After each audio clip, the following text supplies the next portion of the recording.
주님이 이 시간 이 말씀을 우리에게 풀어주시고 우리가 우리의 삶에서 어떤 모양으로 서서 어떤 모양으로 주님을 따라 걸으며 하나님을 기쁘시게 하고 하나님의 뜻을 우리의 삶 가운데 이루어 나가야 될지를 다시금 우리에게 가르쳐 주시옵소서.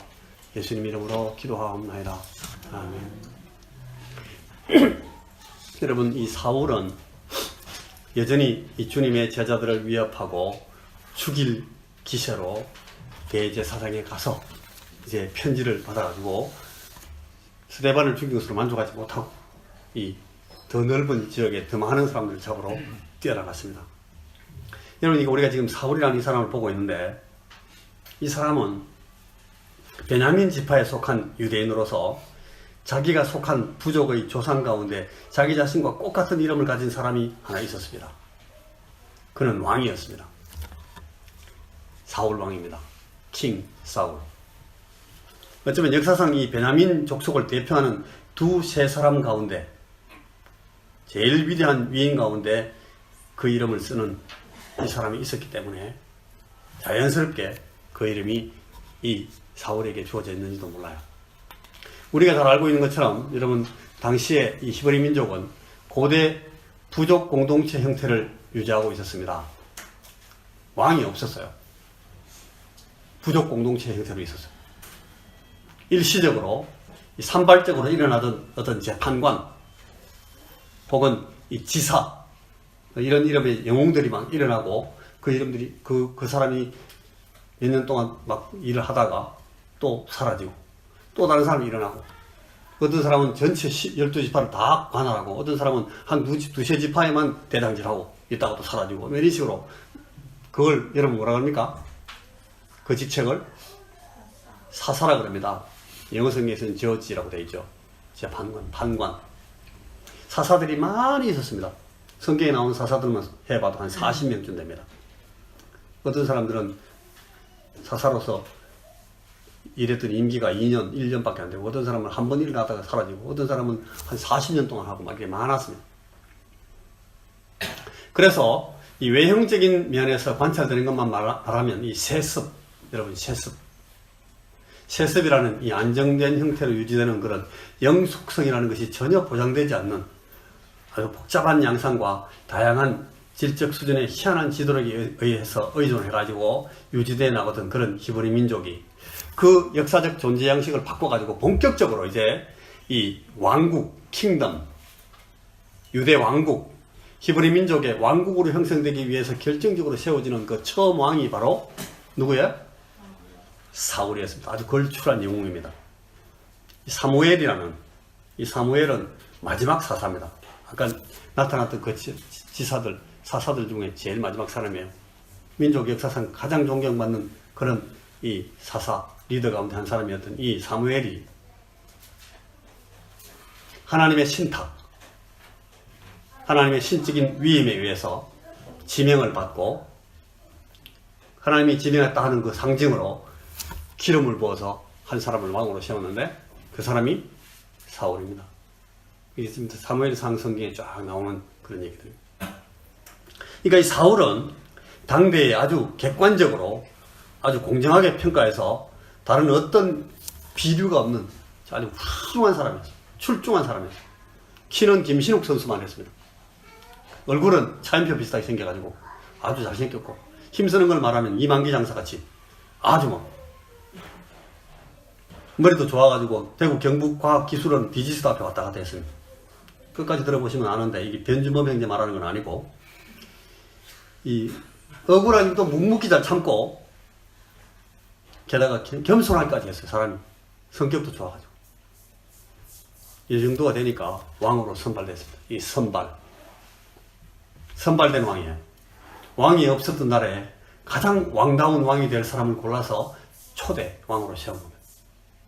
근데 사실 나중에 보면 여러분 이 왕은 완전히 실패한 사람으로 평가해요. 왕이 되지 못한 왕, 파면당한 왕. 시작이 좋았는데 좋은 시작이었지만 끝은 그냥 그저 허지부지 되고 말았던 그런 사람의 전형이 저 사울입니다. 근데 어쨌든 이 왕족이 따로 없었던 히브리 민족의 12지파 가운데 이 베냐민 지파, 이 야곱의 제일 12아들 가운데 제일 막내, 막둥이 아들이었던 그 베냐민 지파에서 이스라엘의 첫 왕이 나온 겁니다. 초대 임금이. 그러니까 여러분, 이 베냐민 지파에 속한 사람들이 이 사울 왕을 어떻게 추억했겠습니까? 얼만큼 추앙했을 거라고 생각합니까? 이 사울 왕이 나타났던 때로부터 이제 한 1000년쯤 흘러가면서 1000년 후에 다시 히브리인들의 삶의 무대가 되었던 그 땅에 또 한 사람의 사울이 나오는 겁니다. 그가 바로 지난 주일부터 우리가 지금 생각하고 있는 이 사울이에요. 이 사람 사울. 사도행전 8장 1절에 스데반 살해하던 그 현장에 기록이 이렇게 나옵니다. 사울은 그가 죽임당함을 마땅히 여기더라. 저 사울은 스데반이 죽어야 된다, 그렇게 생각하고 스데반을 죽인 사람입니다. 거기서 한 장 더 넘어가면 9장 4절에 이런 말씀이 나옵니다. 같이 앞에 한번 읽어보겠습니다. 같이 시작. 땅에 엎드러져 들음에 소리가 있어 이르시되 사울아 사울아 네가 어찌하여 나를 박해하느냐. 누가 하신 말씀입니까? 예수님이 사울한테. 이 사울이라는 이 히브리 사람의 이름을 헬라식으로, 그리스식으로 부르는 이름이 바울입니다. 같은 사람의 두 가지 이름이죠. 뭐 바울은 작다라는 뜻이고 사울은 크다라는 뜻이다, 뭐 이런 막 설명을 하면서 크다고 생각했던 그가 깨어져 가지고 바울이 작은 사람이 됐다, 뭐 그러면 그건 틀린 말입니다. 그건 없던 얘기들 사람들이 만들어낸 얘기입니다. 많은 설교자들이 그런 얘기하는 걸 들었습니다. 아닙니다. 이거는 원래부터 갖고 있던 두 가지 이름인데 나중에는 이제 더 그리스적 이름으로 그렇게 부르기 시작해서 바울로가 바뀌는 겁니다. 이 두 번째 사울, 이 사울이 두 번째 사울인데, 이 두 번째 사울에게 이 사울이라는 이름을 지어주던 사람들, 그 아버지나, 그러면 그 아버지 삼촌, 뭐 큰아버지 이런 분들이 이름 지어줬겠죠? 그분들이 이 사울한테 이 이름을 붙여주면서 이 사람의 인생에 대해서 어떤 것을 기대했을 것 같습니까? 와, 사울같이 됐으면 좋겠다. 우리 조상 베냐민 지파의 조상, 위대한 그 사울 같은 왕 같은 사람이 됐으면 좋겠다 해서 이름 안 붙였겠어요? 그래서 이 이름을 붙여주면서 그를 위해서 어떤 교육 환경과 어떤 생활 환경과 어떤 인생 환경을 제공해 주려고 애를 썼겠습니까? 이 타르수스 인 길리기아 지역에 있는 다소라는 이 도시, 아테네를 빼고 나면 두 번째로 문화적으로 가장 위대했던 그 당시의 도시, 거기서 12살까지 성장했던 이 사울이라는 소년이 베냐민 지파에 속하고 로마 시민권을 가지고 있던 아버지에게서 제공받았을 그 조건들이 어느 정도 됐을 것인가 예상해 볼 수 있습니다. 최선을 다했을 겁니다. 그가 정말 바람직하게도 당대 히브리인들로서는 최고의 기회라고 생각했을 그 가말리엘 학교에 선발돼서 들어갔습니다. 품행이 방정하고 수업 성과가 아주 출중해서 우수하니까 거침없이 최고의 성적으로 졸업했습니다. 아무 험이 없었다니까. 그래서 나이 제한이 딱 풀리자마자 바로 유대민족 최고의회 의원으로 뽑혔습니다. 최고재판소 재판관 일원으로 탁 선발이 됩니다. 화려무쌍합니다. 우리가 지난 시간에 이 사울을 인간적으로, 인격적으로 이 캐릭터의 그 면면이 어떤지를, 얼마나 대단한 사람인지를 제가 잠시 말씀드린 적이 있습니다. 그런데 이 사람을 예수님이 찾으시고 만나시는 겁니다. 부르십니다. 사울아. 그 사울이라는 이름을 불러. 사울아. 바로 여기가 여러분, 이 사울이 말을 달리면서 다마스커스, 이 아람의 수도 다메섹으로 막 접근해 들어가던 그 고속도로 상에 있었던 일입니다. 한 사람의 인생이 확 엎어지는 개인적인 인터뷰가 이 도로상에서 이루어지는 겁니다. 자빠진 채로. 예. 사울아 부르니까, 예, 저를 부르시는 어르신 누구십니까? 나는 네가 박해하는 바로 그 나를 추종한다고 네가 돌로 쳐 죽이고 있는 지금 나하고 관계했다는 이유 때문에 다 잡아서 예루살렘을 포송하고 달려가는 그 이유, 그 바로 당사자, 그 예수다. 그렇게 딱 말한 거예요.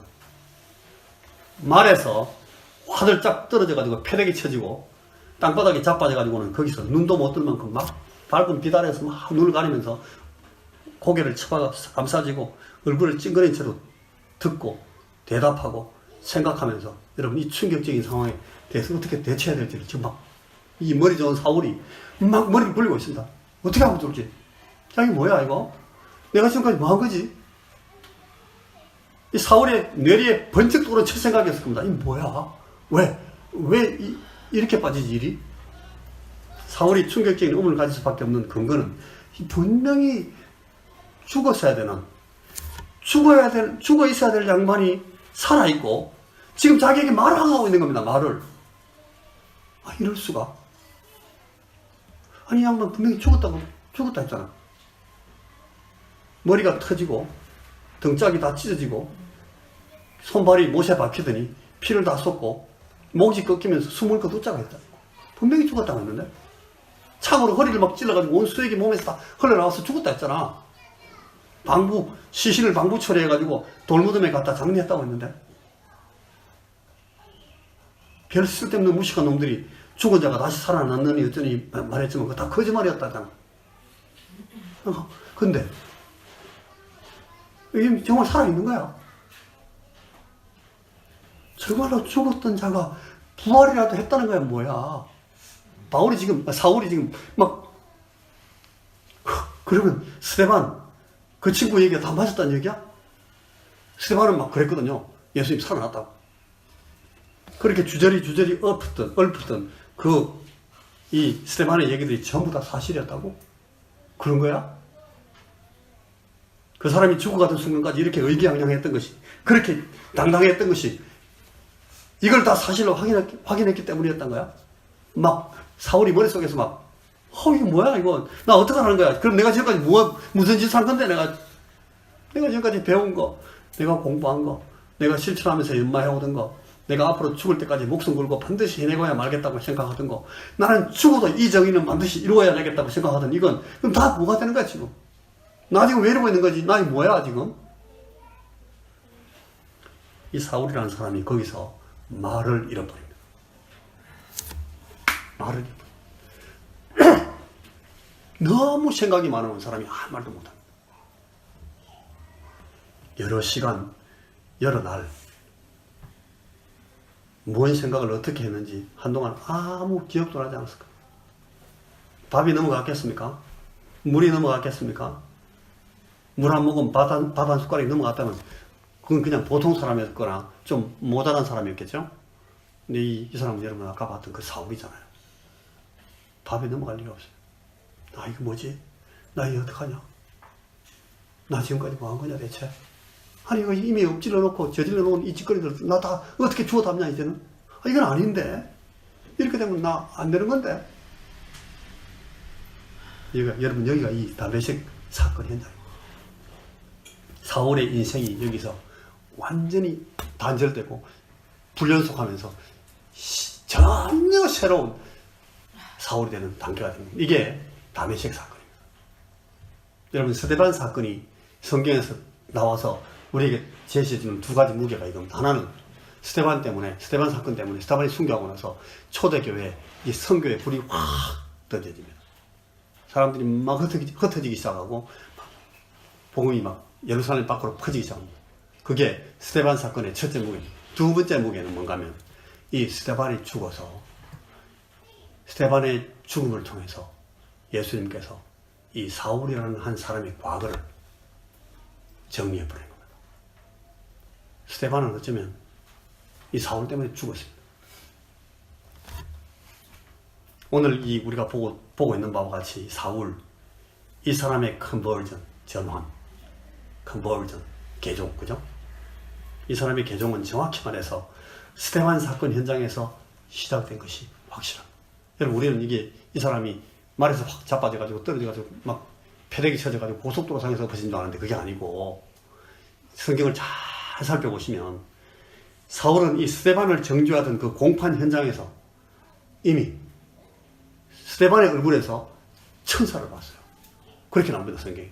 누가가 그걸 정확하게 기록하고 있어요.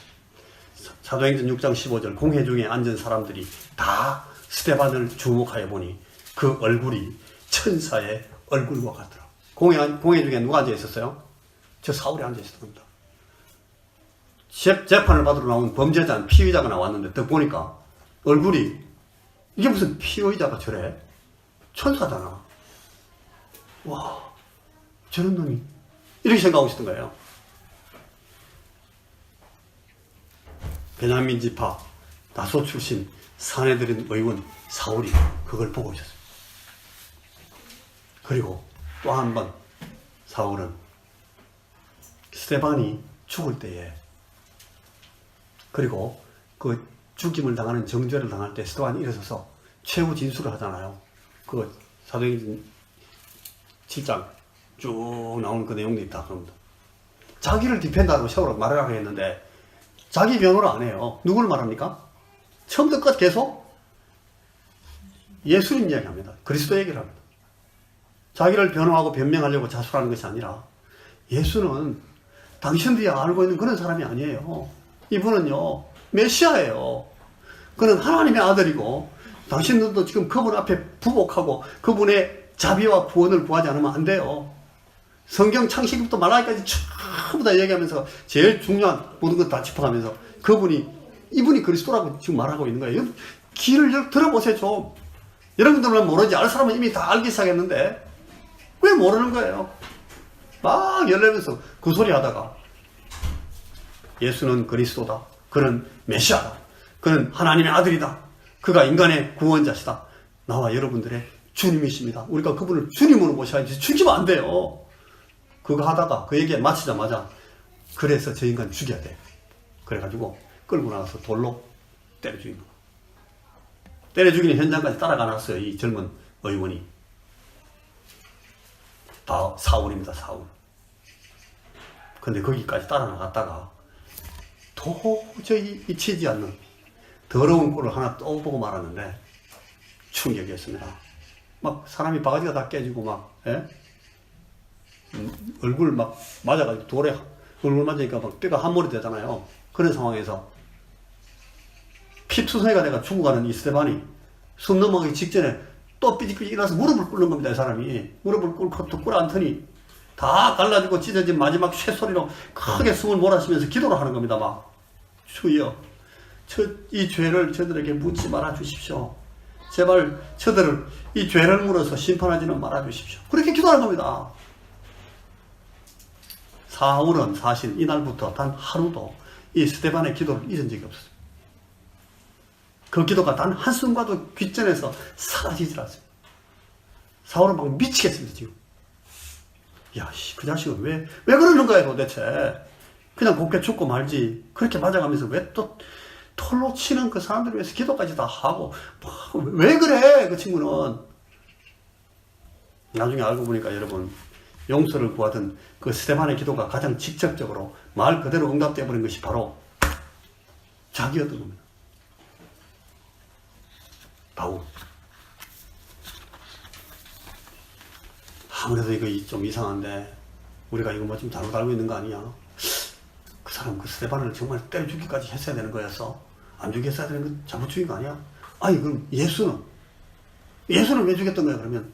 빌라도까지 그렇게 꺼림칙해 하면서 내켜하지 않았다는데? 아무 죄가 없다. 그 법률가가 말이야, 이 사람은 도저히 잡아 죽여야 할 범죄자가 아니다 그렇게 말했다잖아. 근데 왜 우리 죽였어? 다시 한번 생각해봐라. 한 번 더 따져봐라. 아무리 오게도 아닌 건 아닌 거다. 지금이라도 아닌 거는 아니라고 말해야 되는 거 아니야? 한번 생각해봐봐. 계속 바울의 마음속에서 이런 게 일어나는 거야. 정 그렇지 않으면 야, 네가 국회의원이니까, 네가 사내들은 의원이니까 재심 청구라도 한번 해줘야 되는 거 아니야? 사울은 막 고민하고 있어.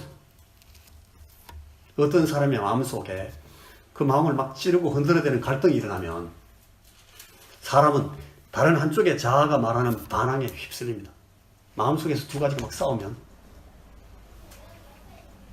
마음속에서 올려나가는 그 세미한 호소를 무시하고 마음속에 마음의 귀를 막 틀어막으면서 오히려 더 혹독하게, 더 잔혹하게 자기의 그릇된 행위를 증폭시키는 그런 경향을 갖습니다. 사람들이 다 그렇습니다. 이게 범죄 심리학이 나오는 얘기예요.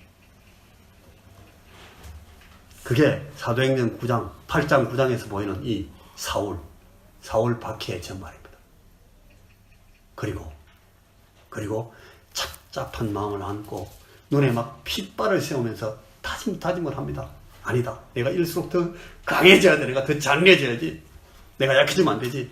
내가 이러는 것은 우리 존경하는 당회장님이 아니고 대제사장님께서 예의가 아니지. 나를 그렇게 장학까지 조금씩 키웠는데 내가 충성해야지. 그러면서 다메섹으로 막 뛰어가는 겁니다. 이걸 제가 어떻게 단정적으로 이렇게 말할 수 있는가? 이 사울의 마음속에 일어났던 일을 어떻게 제가 막 들다보시 다 이렇게 얘기합니까? 그게 여러분 주님의 지적에 그대로 나오는 겁니다. 야, 너 그거 가시채를 뒷발차기 하는 거잖아. 가시채 뒷발차기. 네가 아프잖아 지금. 견딜 수 없을 만큼 아프잖아 네가. 야, 이 녀석아, 네가 아파. 사울아, 네가 어찌하여 나를 박해하느냐. 너 그거 그릇된 근거에서 말도 안 되는 방법으로 나를 박해하는 거야. 나의 사랑하는 제자들을 박해하는 거야. 너 스스로 네 마음을 찌르고 있는 이 사실을 왜 자꾸 외면하려고 하냐. 너 아프잖아. 가시채를 뒷발질하기가 네가 엄청 고생이니라 뒷발꿈치가 다 망가지고 있잖아. 찔려서 피투성이가 되고 있잖아. 이게 여러분 사도행전 26장 14절에 그대로 나와요.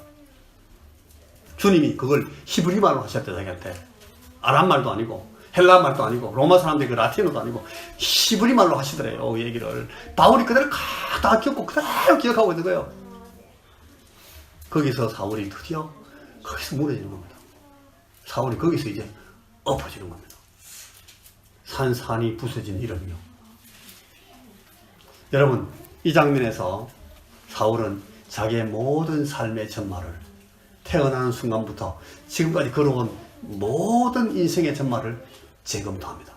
아, 이거 나 이렇게 살 거 아니구나. 지금 내가 지금 나를 바로잡지 않으면 이제 내게는 다시 희망이 없구나. 아이고, 내가 지금 이 양반을 붙들어야 되구나. 재정리하고 재검토한 후에 제대로 다시 시작해야 되겠구나. 부르다가 내가 죽을 이름이요. 그래서 예수 이 이름을 붙들기로 하는 겁니다. 부르다가 내가 죽을 이름으로 삼은 것입니다. 여기가 이 바울 복음의 기원이 되었다는 말입니다. 자기 온 생애를 들여서 이렇게 세웠던 종교적 신념을 뒤흔드는 위기에 봉착했을 때 이 사람이 과감하게 결단했습니다. 사도행전 26장 19절 같이 한번 읽어보시겠어요? 시작. 하늘에서 보이신 것을 내가 거스르지 아니하고.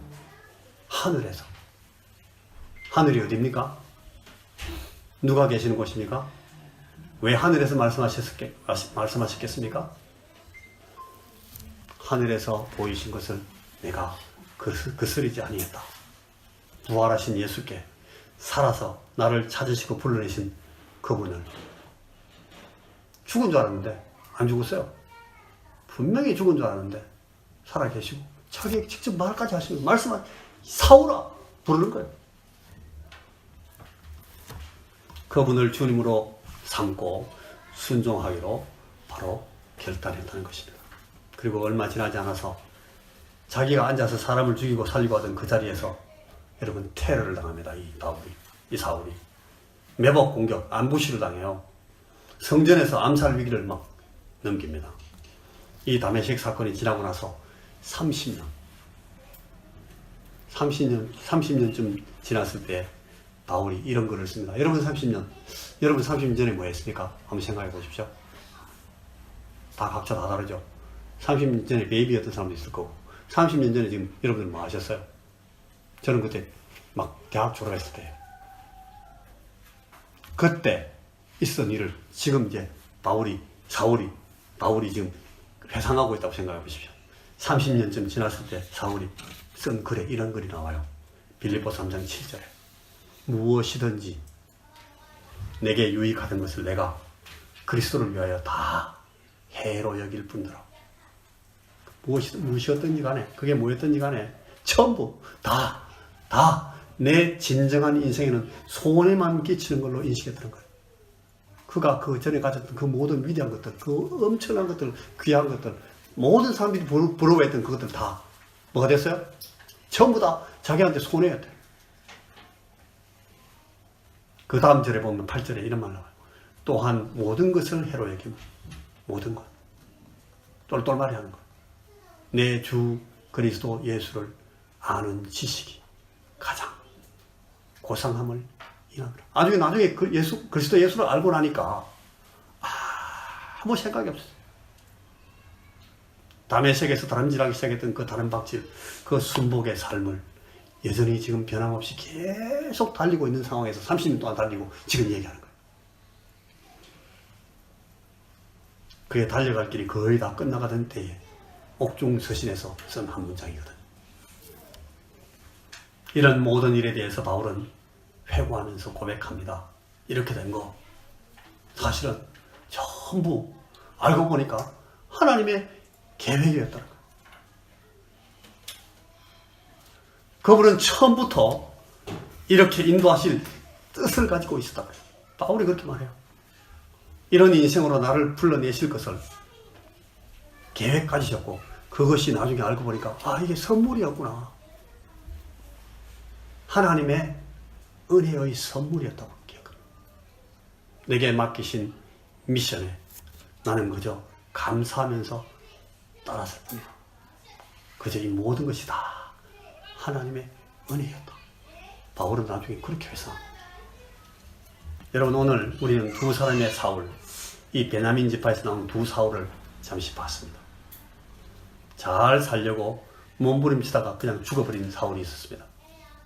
그리고 잘 죽어가지고 원 없이 살아갔던 그런 또 다른 사울이 있었어요. 자기 십자가를 지고 가느냐 그렇지 않느냐 그 싸움입니다. 내가 나를 사느냐 내 안에 그리스도를 사시게 내 인생을 그분에게 비워드리느냐 그 싸움입니다. 저도 그 싸움을 싸우고 여러분들에게도 이 싸움이 있습니다. 다메섹에서 시작한 사울의 인생이 그 마지막 순간까지 이김과 성공으로 점철되고 그렇게 끝까지 헌신되었던 것처럼 오늘 우리에게도 순간순간 동일한 본질의 도전과 싸움이 일어납니다. 야, 아프잖아. 가시체를 발로 차는 것이 너무 아프지 않냐? 여러분, 이 다메섹 사건의 현장이 우리에게 들이대는 질문은 이것입니다. 어떻게 살 것이냐? 이게 오늘 우리에게 주어진 질문입니다. 그러면 그대 어떻게 살 것입니까? 우리는 어떻게 살아야 되겠습니까? 이것이 사울이 다메섹 도상에서 주님을 만나고 엎어져서 쓰러져서 새롭게 시작한 그 인생을 가지고 우리에게 묻고 있는 질문입니다. 기도하십시다. 주님, 우리가 오늘 우리의 삶을 지금 여기에서 이 순간 어떻게 살아야 될지를 다시금 말씀하여 가르쳐 주시고 주의 그 말씀이 우리에게 떨어질 때 사울아 사울아 부르시던 그 목소리로 우리 이름을 부를 때 우리가 주님 앞에 제대로 대답하게 하시고 말로 대답하는 것이 아니라 말을 잃어버리더라도 우리의 삶을 가지고 하나님 앞에 온전히 대답하면서 우리의 인생을 하나님 앞에 바로 시험에 살 수 있는 그런 참된 그리스도인 예수의 제자가 될 수 있도록 우리에게 은혜를 베풀어 주시옵소서. 예수님 이름으로 기도하옵나이다. 아멘.